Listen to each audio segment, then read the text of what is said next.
Hi. I've got the pleasure of introducing Ron MacLean tonight, but it's kind of a difficult chore because it's kind of like introducing your favorite uncle. How do you say something new about someone who shows up in your living room every Saturday night? I think we all enjoy his sharp wit, his encyclopedic knowledge of hockey, and the fact that he's a real necessary foil, I think, to Don Cherry. And we even put up with the puns.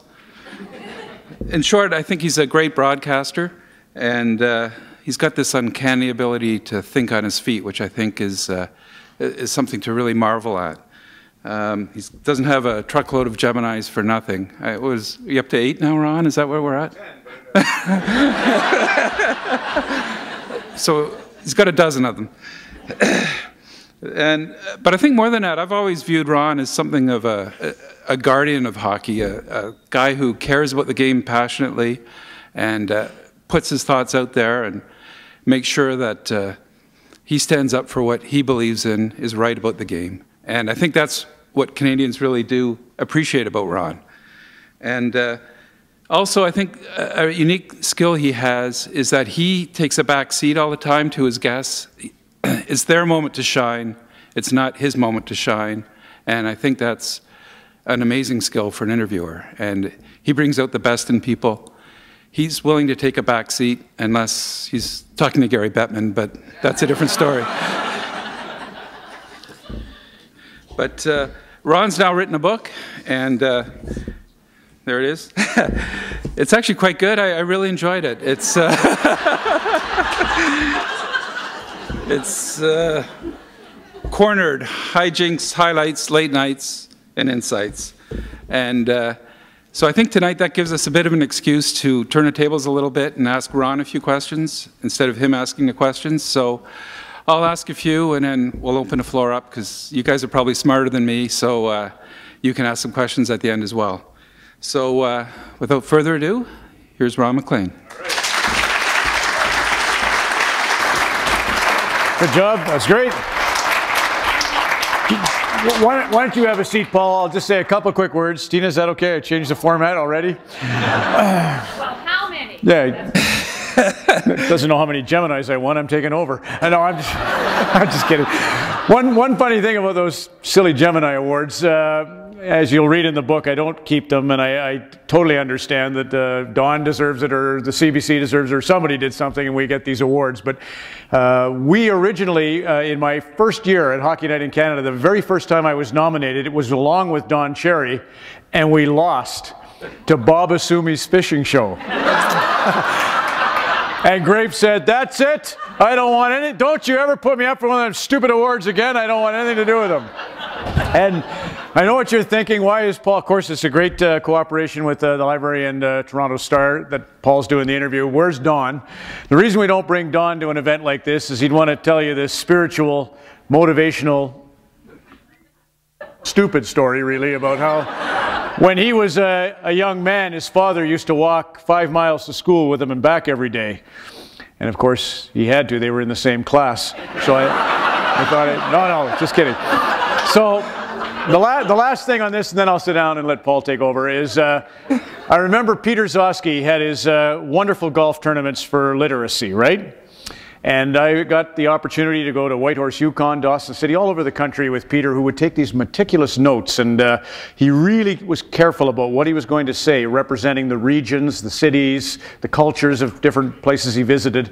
And I remember we flew in with Audrey McLaughlin was leader of the NDP, and Valdy, the singer, and Peter Zosky and myself on a little fly plane going into Watson Lake and into Whitehorse, and it was an amazing trip. Cynthia Dale was on it. So I get back to my first Hockey Night in Canada, and I mentioned to Don Cherry that I was doing fundraisers for literacy. He said, "It's a good idea. Too many people litter." I'll tell you. Okay. I'll save you the Blade stories for after. Yeah, well, sorry to hear. Now, I'm going to be pointing the wrong way. Oh, that's okay. That's good. I'd actually preferred if you just stayed at the podium. Yeah, and kept going. No, Ron, it really is a terrific book. I did enjoy it. And I was just wondering, what made you decide this was a time to sort of put some of your thoughts on paper and do this? Well, Paul, the co-author is Kirsty McClellan-Day, who wrote Tough Guy, Bob Probert's story, and Playing with Fire, the story of Theo Fleury, and was a bestseller both times. And it's not like I sought her out because she was a best-selling author. Kirsty's husband, Larry Day, and I worked together in Calgary in the early 1980s. She and Larry were great friends.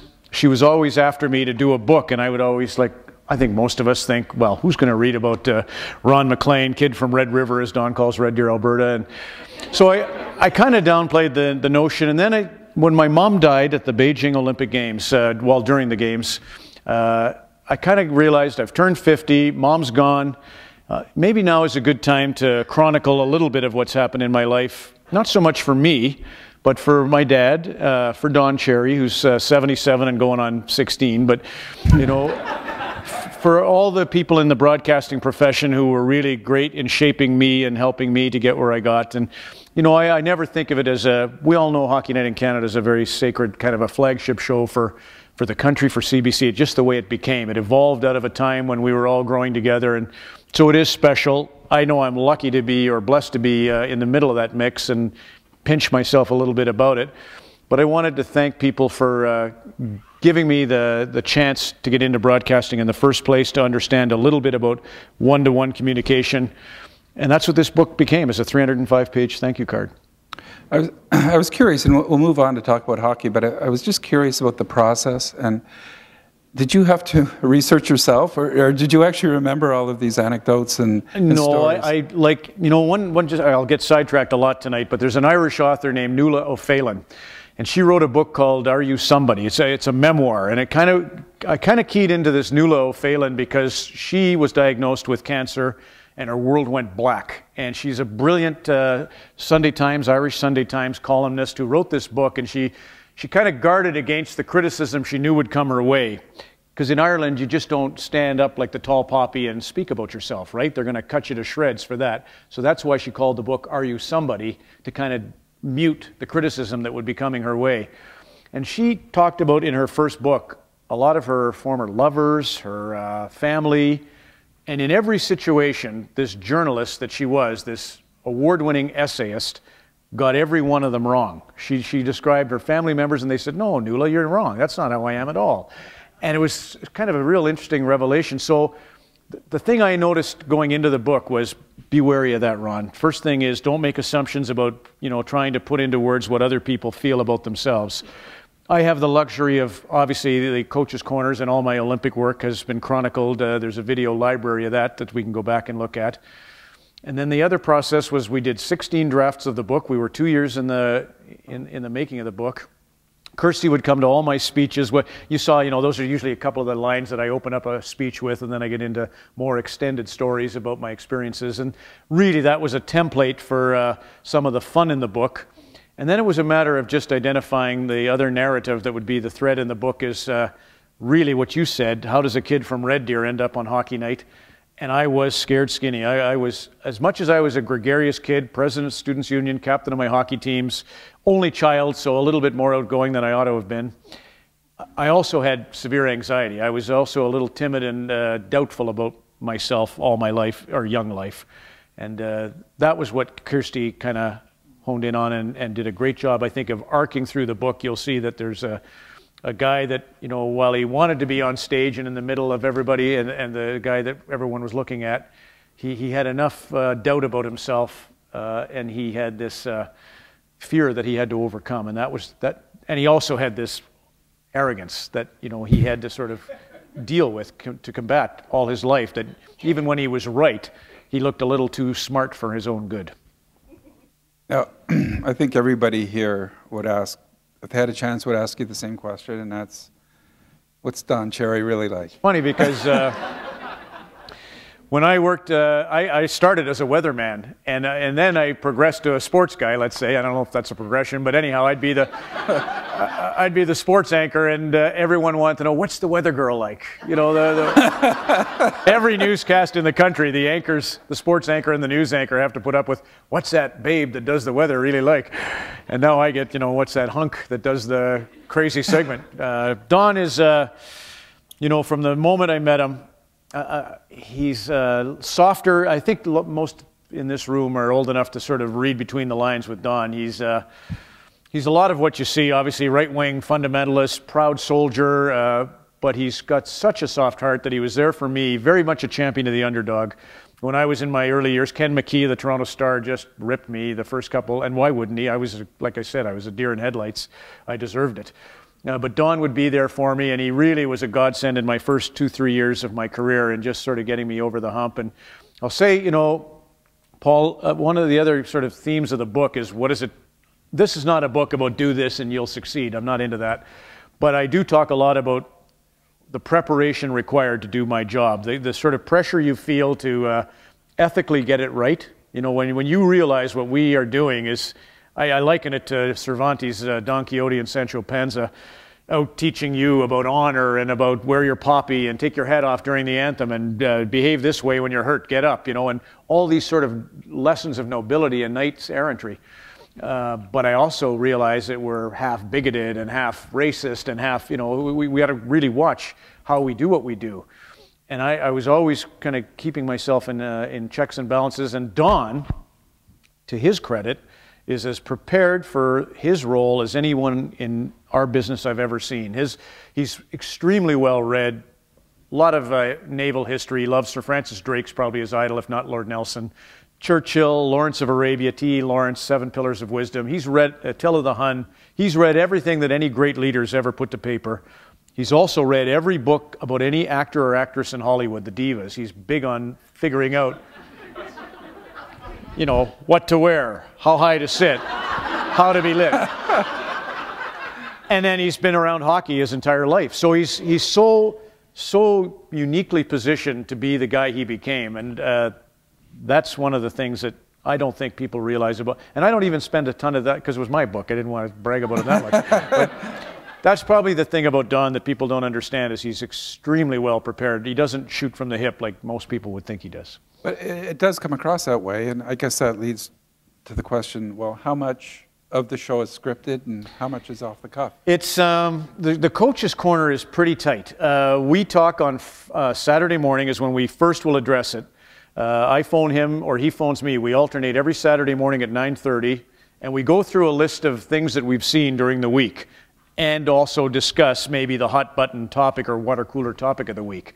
And then he used to use Rose as his sounding board, his beloved first wife, Rose, and then now it's Tim, his son, and me as his sound, and Bobby Orr and Brian Kilray. I shouldn't ignore them. And he kind of runs by those four what his take should be and how he should approach it.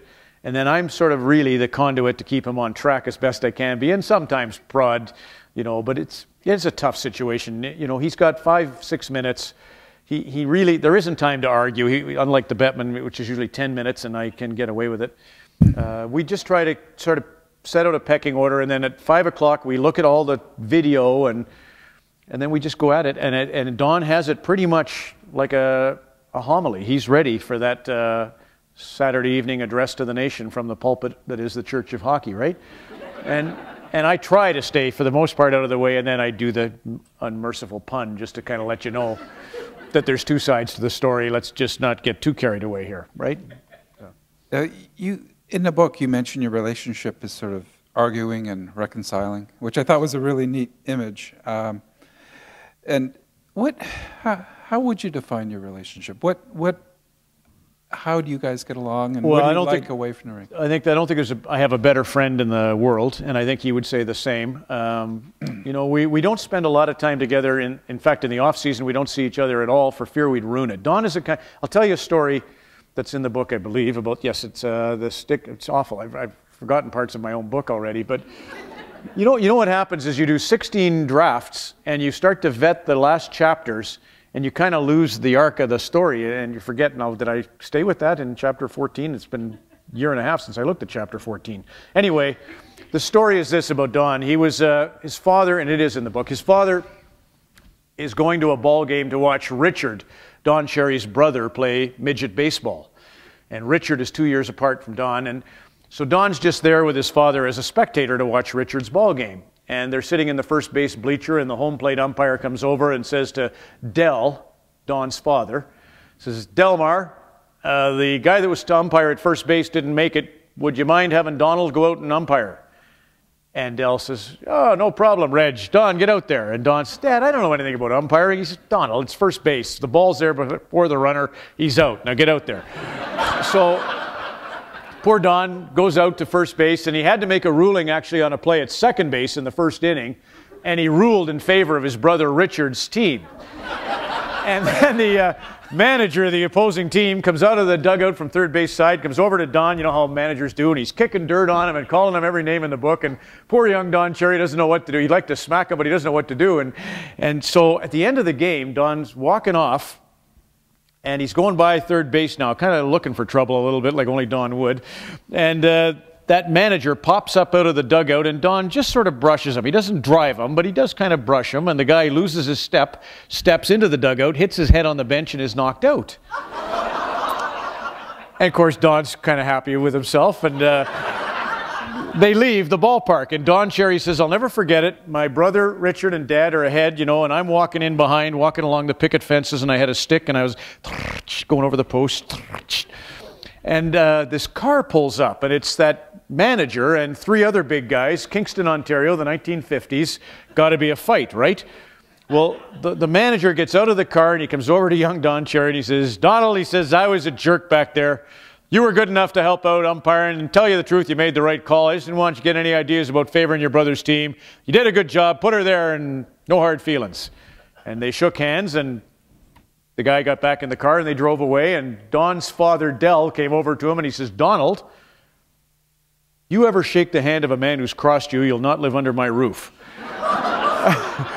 And Don told me that story in year one, like it's 26 years ago. And I think we try not to see each other in the summer for fear we'll get to that point. You know, as much as we're great friends, he's kind of got a standard of, I'm a little too lippy, and he's a little too unforgiving sometimes, that I worry that we'll cross the line. You've told these stories before. Yeah. I know. Not with an edge, not with a 3-foot drop, though. All you've done with the hockey night and the Olympics and Battle of the Blades, does it ever bother you, though, that everybody sees you as Don's sidekick? No, it doesn't, Paul. And I'll tell you, I think it's a bit of a couple of things. I was an only child, so I had all the attention I'd ever need growing up. And I think that really, I realized as my dad and mom were in the military, so we moved around a lot, and I was an only child. And there's two things come out of that. You're a little gender insensitive, which is kind of neat. You don't really have brothers to teach you the difference between what a boy does at this age and a girl. So you're kind of open to your mom's talk and your dad's dialogue, and that gives you a wonderful gender tolerance. And then the other thing you realize is that I have no family, I have no friends if I don't get out there, and I kind of rely on others to fulfill my point of view. And they were a big part of my life, all my buddies on the bases, and eventually when Dad got out when I was 10, when he was 50, friends and people became and always were, such a huge part of my life that I don't begrudge anybody having anything. I feel grateful for having had them in my life in the first place. And in the case of my childhood, because I'm 51, the shows of the 1960s and early 70s were Gilligan's Island and Hogan's Heroes and Beverly Hillbillies and Bewitched. And then they morphed into MASH and Mary Tyler Moore and Lou Grant. But there was always that sort of ridiculousness of the Skipper and Gilligan and Archie Bunker and Meathead, you know, that was such a part of my view on life that, you know, they were going to have these extremes, but not to take it too seriously, right? It's to be laughed at. And I love, you know, I get a huge kick out of Don in full flight. I really do. And I don't take it as raining on my parade or stealing my moment in the spotlight at all. I feel like, if anything, and I talk a lot about this in the book, that lesson that Ken McKee, Toronto Star, the very first article I did when I came to Toronto in 1986, I borrowed a mantra from a teacher in Red Deer, let your guest be the star, and you said it so nicely there. That you want that. You want your star to shine, the guest, I mean, to shine. So it's a good feeling when that happens. You enjoy watching Don, I think, well, most of us do. Yeah. But there have been times when he's taken it a bit too far, and there's been repercussions.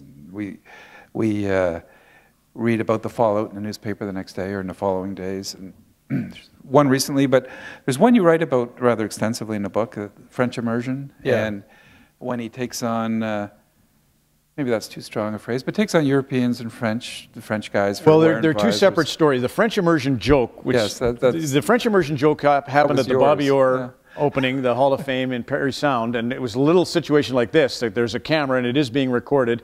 I didn't realize we were live on News World, but I cracked a joke. Don Cherry has nothing against French Immersion. He figures we just don't hold them under long enough.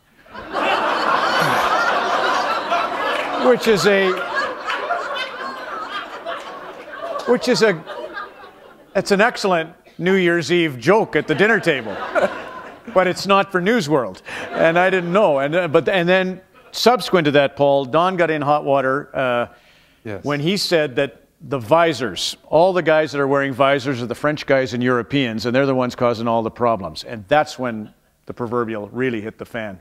And you know, when, like I always say, and the recent one was a spat with Stu Grimson, Chris Nyland, and Jim Thompson, in which he was trying to quote George Larac, who said, "These guys who I used to fight, who say they should phase it out, they make me want to puke." And in Don Galese, or whatever he speaks, it came out, you know, "These pukes," you know.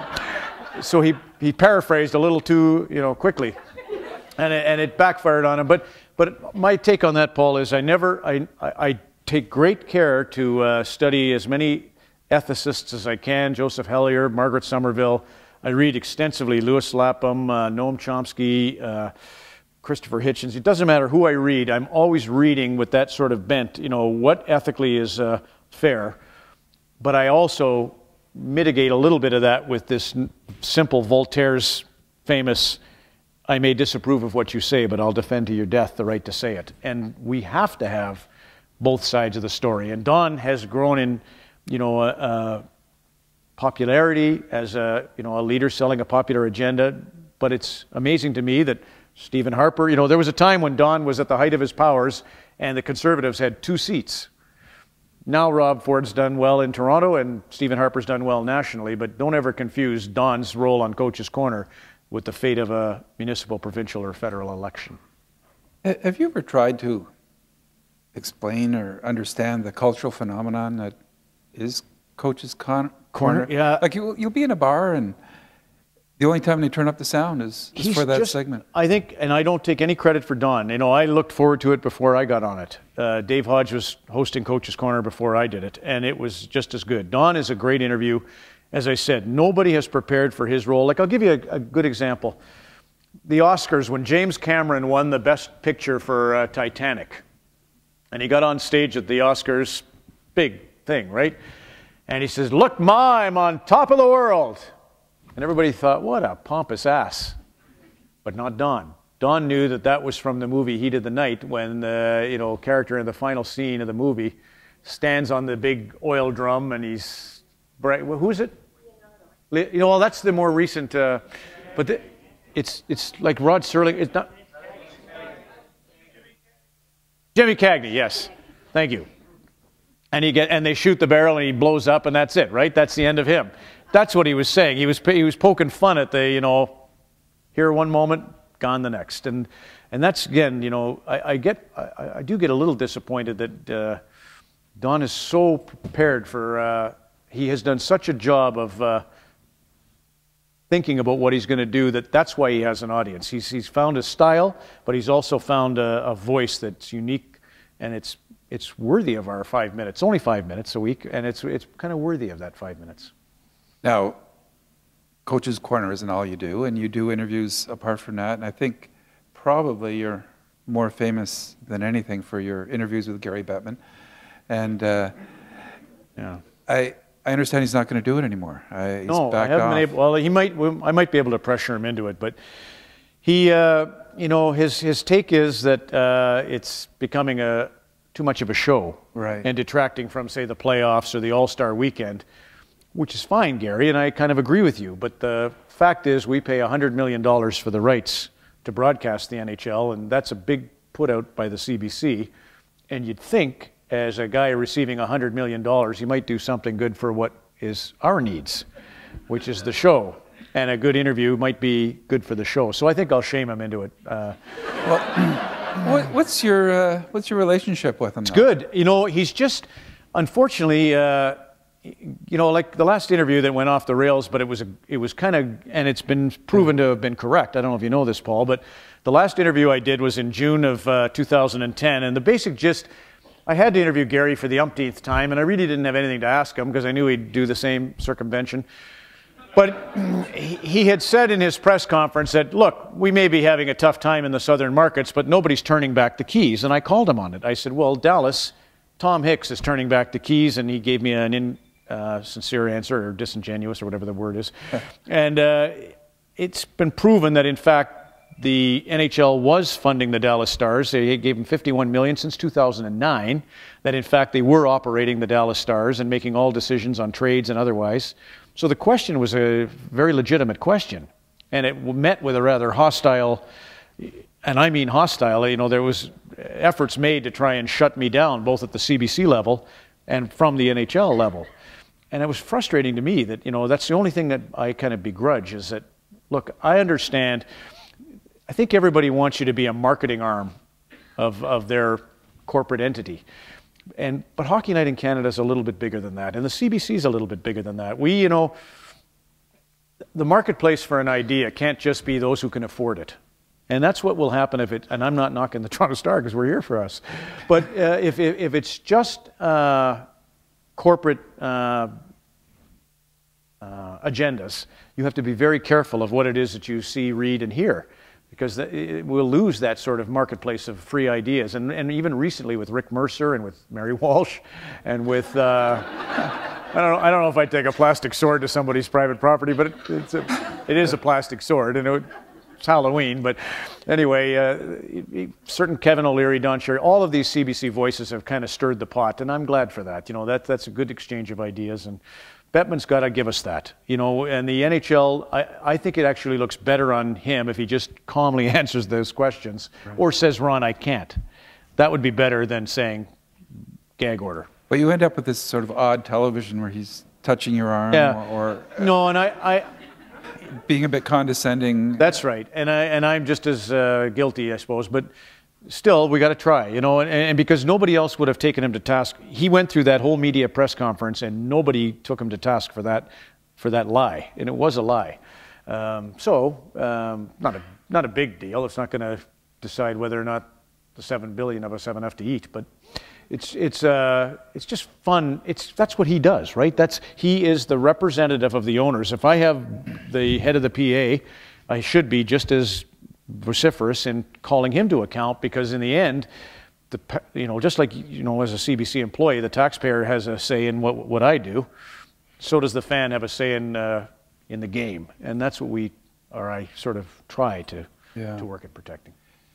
Do you see yourself as sort of a protector of the game? game? I got to be careful on that, right? Because it sounds a little insufferable. No, but it's you know, you talk about Don having his pulpit, but you've got a huge influence too, and I just think, Paul, it's more like you and I were talking backstage. You have a son playing NCAA lacrosse, and you have 3 children at a high level of hockey, minor hockey, you know, and all my life was hockey. So I refereed it for 23 years. I refereed it professionally. I feel like I have just kind of a voice that has to be a part of the dialogue. So to that extent, I feel like a protector's too strong a word, but I feel eminently qualified, you know, to bring my voice to the... Louis Lapham is another real hero of mine, the editor of Harper's Magazine for years on end. And Louis said he'd receive all these submissions across his desk, you know, wanting to be published in Harper's Magazine. And the first thing he looked for was the author's voice. If he didn't hear he threw it in the trash can. He didn't want to hear you quote somebody else and hide behind pronouns. He wanted to hear your voice. And so I feel like even though it feels egotistical at times, it feels like it's just legitimate. Well, given that and your place, is there anything you'd like to change in a game if you could? The game's undergone unbelievable changes since you've arrived in Well, Toronto. I hate the salary cap. I'm really opposed to the salary cap, but that's, you know what, I'm in the minority on that. I think most people like the parity.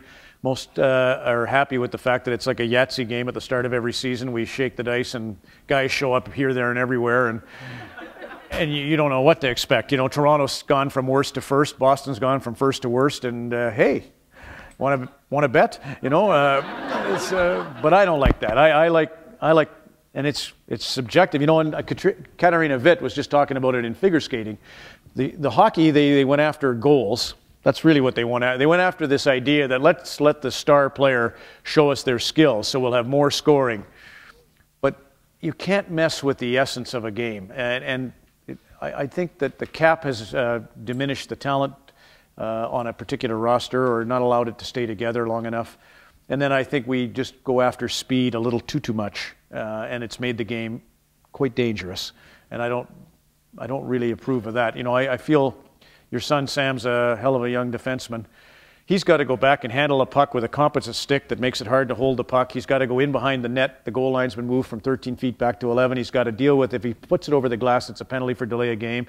Goalie can't help him play the puck in the corners. The other defenseman can't run a little interference. The red line's gone so they can fire it 100 feet in 1 second. Your son is like a target. He is a sitting duck because of the new rules. And I just think somebody has to say that. Somebody has to be making sure that that road to hell paved with good intentions is called out once in a while.